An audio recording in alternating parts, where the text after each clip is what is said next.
Hello, welcome back to the channel. My name is Nessa and I'm an author from Toronto, Canada, and I publish under the pen name A and Sage.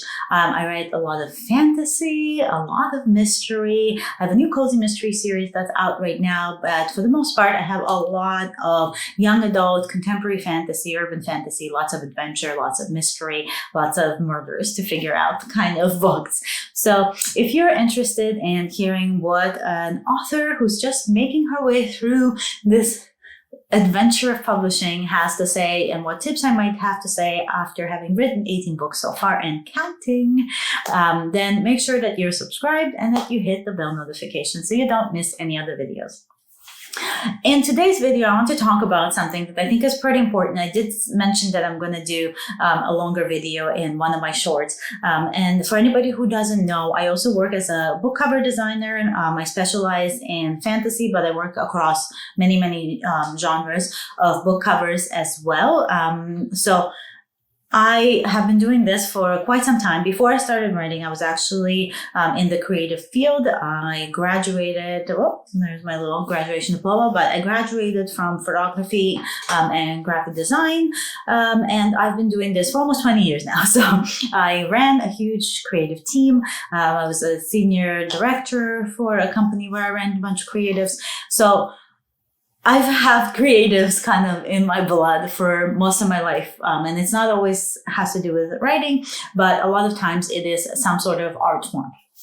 So when I started writing, I of course started designing my own covers. And if you go back and look, you can see there's like a huge learning curve that I went through because of the kind of work that I did was not necessarily what worked for book covers, but you got to learn, right? And so I grew and I learned. And when I was comfortable enough, I started my book cover design business called From Press, which really took off. And I had the absolute amazing, humble experience of working with some amazing authors, some best-selling authors. My covers and books that I've covered have hit Amazon's charts multiple times. They've been on New York Times charts and USA Today when that was still a thing.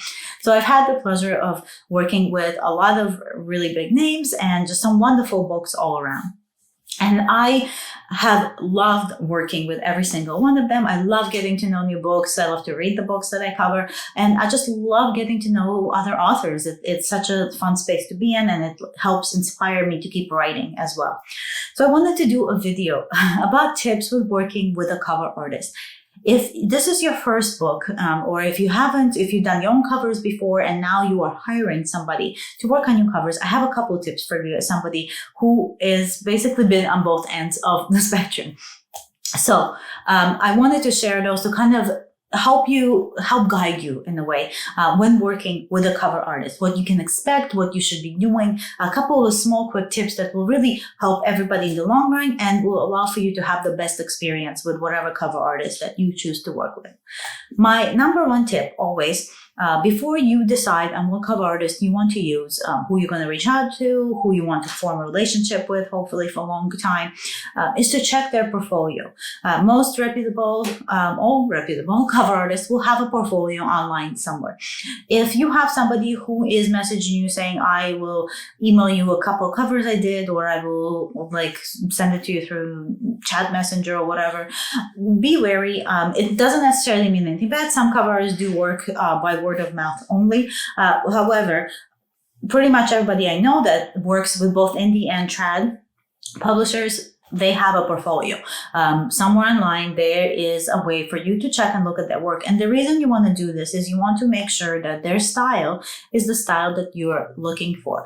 Your cover artist will know genre trends, how to design something that sells, what is visually pleasing, what looks good in a thumbnail. They will know all of that stuff. But you just want to make sure that you measure with their style. And their style is what you want to see on the cover for your books.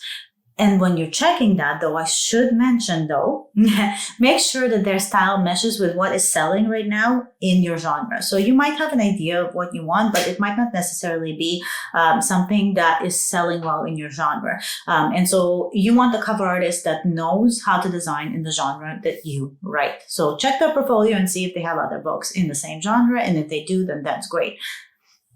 You also want to communicate deadlines. So before you start working with your cover artist, make sure that you are very clear about your deadlines. So you need to tell them when you're planning to publish this book, when you need to have it uploaded by, and when you would like the covers and whatever other graphic needs that you have from them completed. You also want to communicate with them when you have your paperback done, the interior formatted, unless your cover designer is also doing the interior, but because they will need page count to calculate spine width. So all of that information, all the deadlines, the dates of when everything is going to be done and when you want to start the ball rolling, you need to communicate that. And you need to communicate in the way that both of you agree with it. Some cover artists get booked up a year, sometimes 2 years in advance. So you want to make sure that you are starting early, you're starting your search early, and you're starting to check the dates and the deadlines early. Then you need a design brief. So make sure whatever cover artist that you work with, that they send you a design brief. Every cover artist should be sending you some kind of brief where they ask you questions to help to get to know your book. They're not going to be reading your whole book. So you want the design brief. And on this design brief, you need to make sure that you tell them everything you can, as much as you can about the book.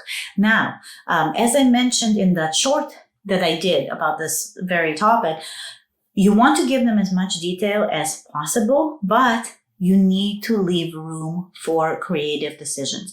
Now, your artist knows trend expectations. They know what sells, they know what works, and they know what works visually. It's why you hired them. They're a professional. So you need to leave them room for their creative. Do not describe the shape of somebody's eyebrows if you have people on the cover, right? Like you don't need to say they have 3 hairs here and 5 hairs here. You don't need to tell them that they really like to wear this purple dress that has sequins on this part and there's 7 sequins here and then there's a star here. That is a lot of detail. And if your cover artist feels like bombarded by just nailing every single tiny little detail that is not even relevant to your book, because what they should be looking at is how to communicate the theme of your book, how to communicate the genre expectations of your book, how to get the book covers and typography that look well in thumbnail, how to make sure that the colors are hit genre expectations, things like that. Those are the things that are going to sell your book. It's not going to be how many sequins they have or how many hairs they have on their left eyebrow. So people who are picking up your book don't even know what your character looks like. And chances are, for the most part, once they read the book, they're going to have their own idea of what that character is going to look like, or what that space or whatever it is. So leave room for creative. Give description. It's very important to have as many details as possible, but don't get so bogged down with small details that you forget about the reason that you hired a cover designer in the first place. Because you could have this drag on for months and months and months on end, and by that time you're gonna miss those deadlines that we talked about because you are sticking to details and not so much the full job and the full vision at hand. And if you get covers back, because you probably get them, like the way that I work with my clients is I give work in stages. So we work through like a prelim document where I give like options for things, and you're going to have, sometimes I do different sketches if there's a few different ideas floating around, or what I like to do is a base composition. So I'll do a base composition and we tweak it from there. Then the next step is I would paint whatever we tweaked, and then we tweak it from there. And then we do typography and we tweak it from there. So I go in stages. Some cover designers will give you 3 different sketches. You pick one and that's the direction they go with, and then they finish it and then you go through your edits. But most of the time you will have rounds of edits. When you get to these rounds of edits, it's super, super important to give very specific feedback. Don't be wishy-washy. Don't feel like you're going to hurt their feelings. They're professionals. They're not going to get their feelings hurt. Be very specific. Say, I don't like this color. I don't like how this looks. I don't like the way the font. Specific, and tell them why. Don't say like something feels off. That gives somebody no direction. If whatever job that let's say you're writing a book and your editor says like, I don't know how you can fix this, but I don't like it. That's not helpful, right? Or your beta reader or whoever. It doesn't help. You want to be very specific. You want to tell them, I don't like this because of this. And ask them what they can do to fix it. Or if you have a suggestion, what you prefer, tell them that, right?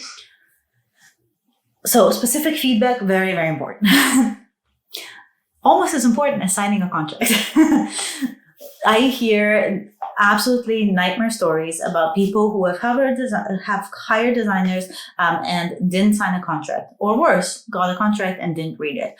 So make sure you are getting a contract. Don't work with somebody who doesn't give you a contract. The contract protects you both. So your cover designer should be sending you a contract to sign. And you should read that contract and make sure that it fits with whatever needs that you have. If something doesn't feel right, ask them to clarify or ask them to change it. So sign a contract, protect yourself, but the designer's protecting themselves too. So just make sure that there is something in writing just in case. When you're reading that contract, make sure you pay attention to things like who is holding the rights. For the most part, your cover designer will always hold the rights because it's their creative work, but you want to check how many print copies can you have, because if they're using stock photos, there is a limit on how many print copies you can print, because after you hit that print copy, you need to pay for extended licenses. Are you going to be able to use these things in promotional materials? Printed promotional materials pretty much always need extended licenses unless you're paying a higher fee to your cover designer, and sometimes they will throw that extended license in. So just read things like that. Make sure what happens if you have to cancel accidentally.